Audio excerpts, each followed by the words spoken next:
All right, good afternoon, 6-4 parents. Happy Friday. Just a couple quick reminders. We have the semester winding down. We'll be tracking out in a couple weeks.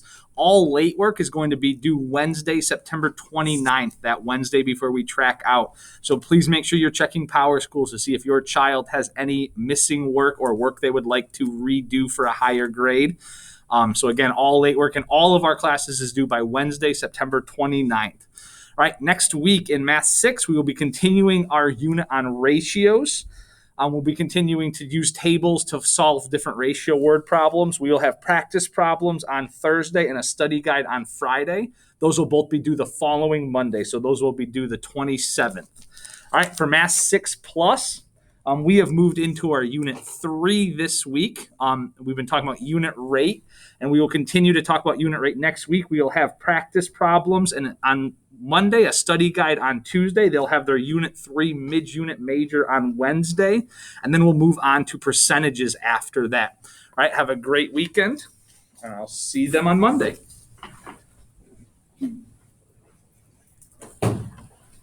Hi, OWL families. It's Mrs. Pedersen with your ELA update. So this week we finally finished reading Percy Jackson and the Lightning Thief. We took our last reading check today. So all reading check retakes will be posted, and all reading check retakes will also be due September 30th. That is the very last day that we are in school before we track out. So if your child is not satisfied with any score on any of their Percy Jackson reading checks, those have to be completed and turned in by September 30th. We are moving into our end of unit essay, so we are working on identifying theme that is shared in the Myth of Cronus and in the Lightning Thief. They have a graphic organizer that they're working on this weekend, and they're also working on their introduction draft. Next week in class, we are drafting the rest of our essay. We'll be typing that, finalizing that, and then we move into our last unit of the quarter, which is writing their very own hero's journey. Hope you guys have a great weekend.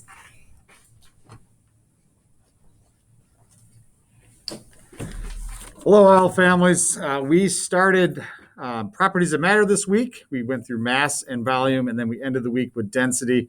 Monday, we will finish density by looking at Diet Coke versus regular Coke and what actually will happen with raisins in those two situations as well. Then we're going to get into Solubility Day.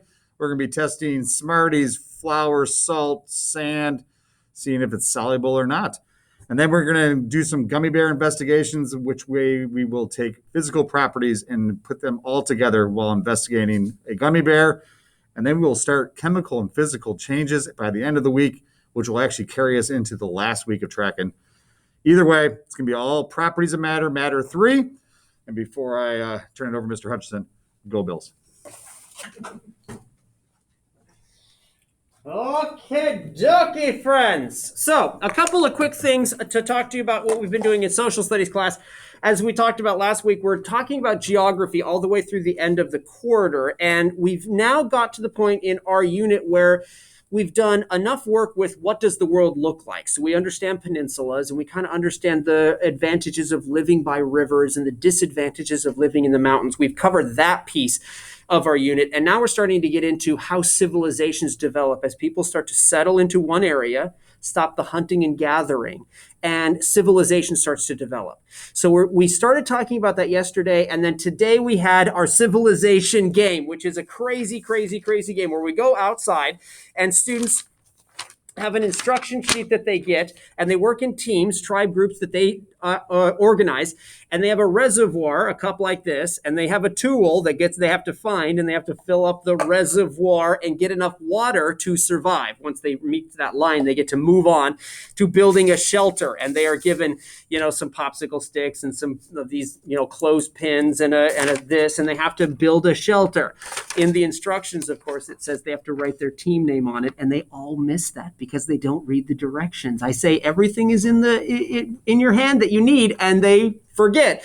So I like to remind them that reading will save their life. And then, of course, they have to find food. And so they go out into the grass, and I've got all of these little pieces of pasta hiding out there. And of course, the green one's very difficult because it's in the grass and camouflage, right? The food doesn't necessarily want to be eaten by them. So if they could do all of those three things in the time allotted, their tribes survived. Many of the tribes were not able to do it for all kinds of interpersonal and difficulties with bad tools or knocking over their reservoir and having to start over or not finding the right kind of food. But it was an interesting experience. They do have this sheet, which has a reflection on it, the back, that they need to get finished. Some people finish it in class. Some people are going to take it home and finish it over the weekend. Okay? Next week, we will continue talking about civilizations and how different civilizations like Mesopotamia and China, the Aztec, maybe even some of the Africa, Egypt, those kinds of civilizations develop as we carry on our last 10 days of school. All right, if you have any questions or you need anything from us, let us know. If not, have a lovely weekend, and we'll see you next week.